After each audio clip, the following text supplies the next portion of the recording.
Growing up, I am fully aware that our financial resources was limited.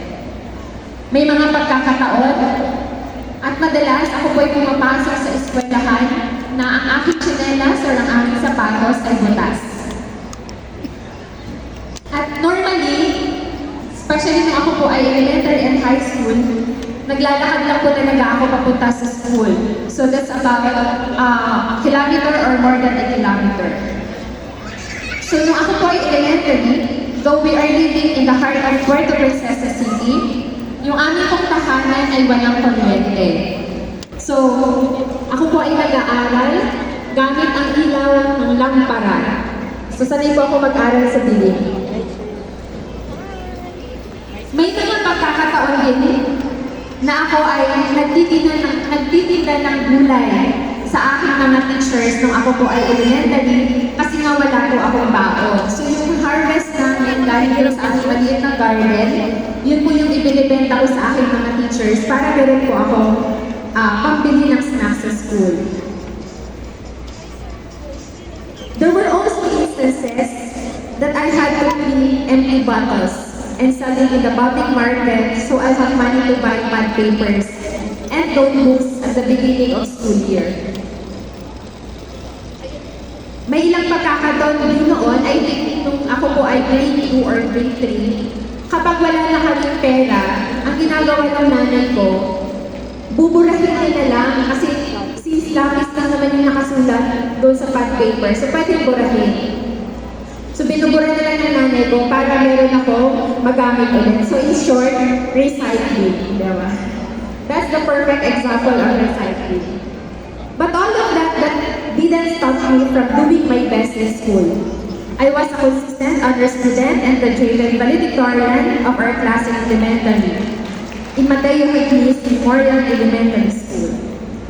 And noon po ako ay high school, dahil nalilitad ng aming finances, isa sa mga hindi ko po makakalimutan yung isang beses na pumasok ako sa school, civilian day, nahulaan ko ng mga kaklase ko kung ano ang isusuot kong damit ng araw na yun. So, amazing. But then again, that didn't stop me from doing good in school. I finished my high school with honors, top 2 of our class, in Agricultural Science High School in Western Philippines University. Praise God po. By the way, isa rin po sa hindi ko makakalimutan ay yung aking kama na 3 ang paa. Na isa po sa mga unang gamit na pinalitan ko at pinili ko nung ako po ay may trabaho na. Bakit po? Kasi yung isang side nun, nakatali doon sa poste ng aming bahay. So yun po ang alamat ng paa, ng kama na 3 ang paa. At nung ako naman po ay college na, kagaya po ng isang high school student na nag-iisip kung anong kurso ang kanyang kukunin, ako din po ay nahirapan. Ang tatay ko po talaga gusto niya akong maging abogado. Pero ako naman po, alam ko na salag na kami, we don't have enough resources. So, kailangan pumili ng kurso na kaya namin. So, I chose accountancy, pero hindi agree yung tatay ko doon. So, marami kaming away doon, maraming gulo. But then, praise God, because sabi ko nga yung pangarap na yun, I believe na yun ay itinanim talaga ng Panginoon. So, nung ako po ay college, after I graduated college, my accountancy degree, hindi din po ako nakapag-take agad ng CPA board exam.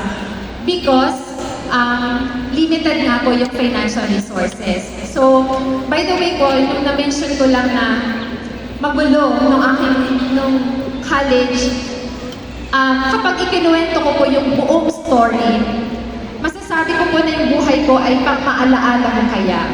The series po. Hindi lang isang episode.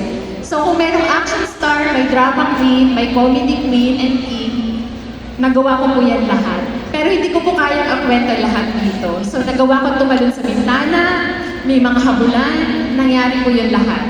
But praise God, dahil ito nga po, binago ng Diyos ang ating buhay. So nung ako po ay nakatapos ng ang aking accountancy degree dito sa PSU, sa Palawan State University. At dahil hindi nga po sapat ang aming finances, so kailangan ko pong magtrabaho ng 5 taon, 4 years and 11 months to be exact, dito po sa NCCC. So, dahil nga may mga gulo sa pamilya, yung mga tampuhan namin ng tatay ko, so nandun po yung drama. So, actually, nung ako po ay nag-aaral pa lang ng college, there was even an instance dahil sa sobrang gulo ng ng tahanan, yung tampuhan namin ng tatay ko, sa sobrang sama ng loob ko, inisip ko na pong magpakamatay. Bakit nabago? Dahil may isa akong pinsan, ang sabi niya lang sa akin, kapag nagpakamatay ka, sino ang talo? Paano ang nanay at ang kapatid mo?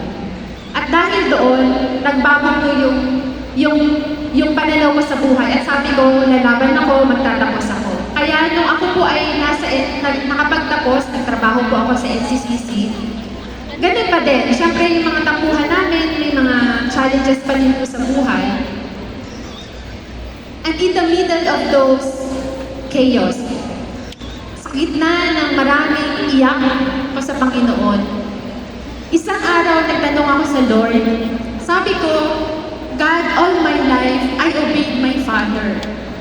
Pero bakit ganito yung nangyayari sa bahay namin, sa buhay namin?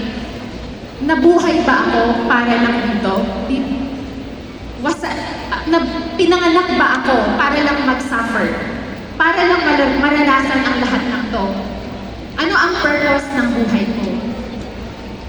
And then one day, God answered that prayer. I can clearly remember, ako po ay papunta sa NCCC, nandun sa CAP building, merong streamer dyan. Nakasulat doon sa streamer, what on earth am I here for? And that's the very question that I have at that moment. So gusto kong umattend, but then one week kasi yung seminar na yun, so hindi ko ako nakapunta.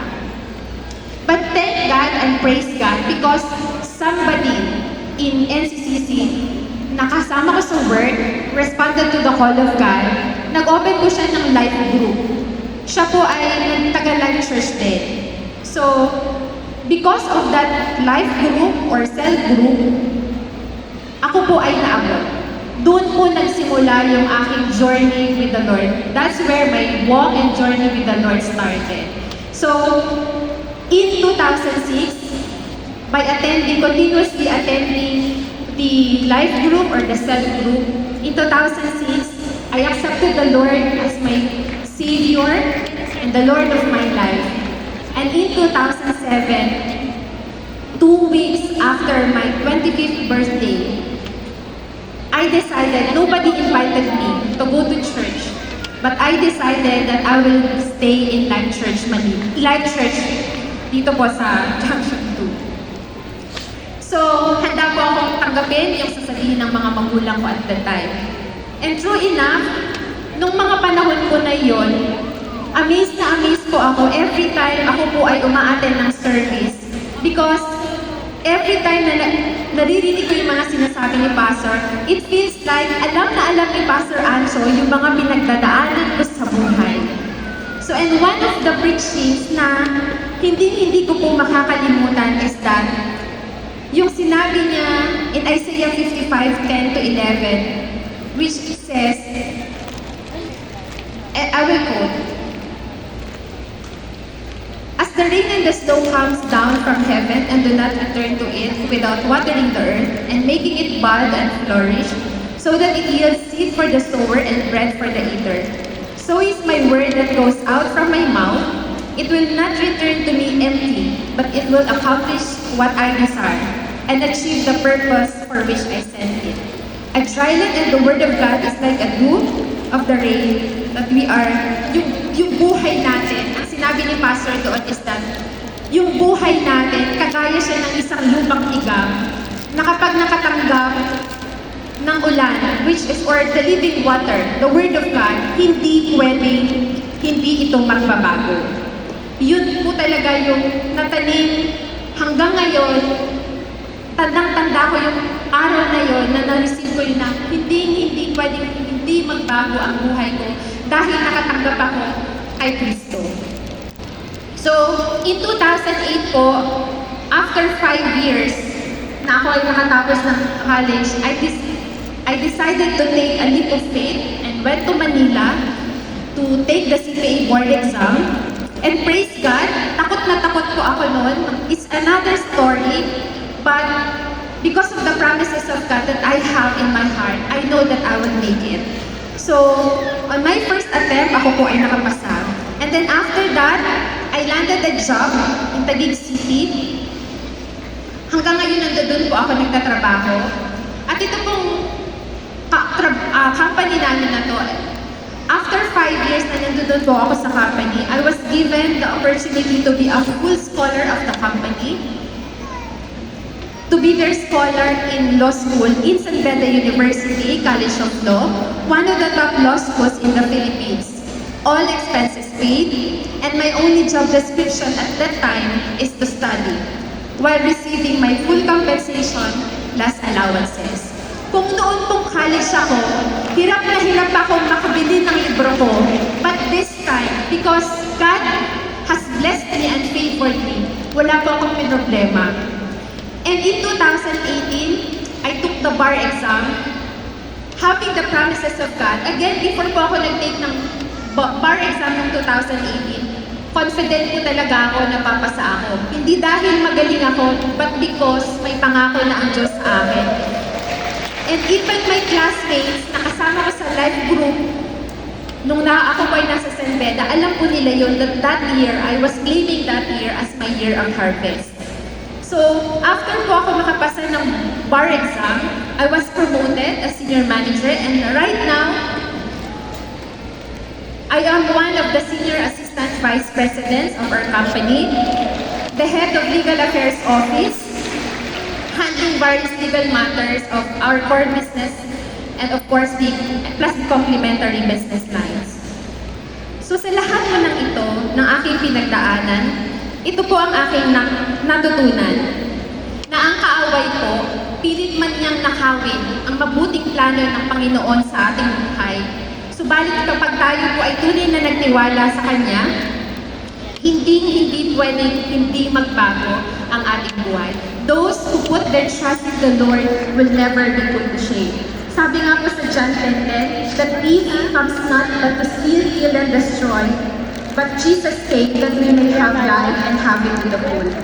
Kaya ngayon po, I'm gladly and willingly taking part in the discipleship and leadership in that Church Manila, dahil minsan po, may mga taong bukas loob at buong puso na nagbigay ng kanilang oras para makinig, manalangin at who prayed for me and prayed with me, and even until now. Muli, ako po si Alma Yara Manalon, anak ng isang mekaniko at manikulista. I was once lost, a sinner, but redeemed by the blood of Jesus Christ, and is forever changed. All glory be to our God.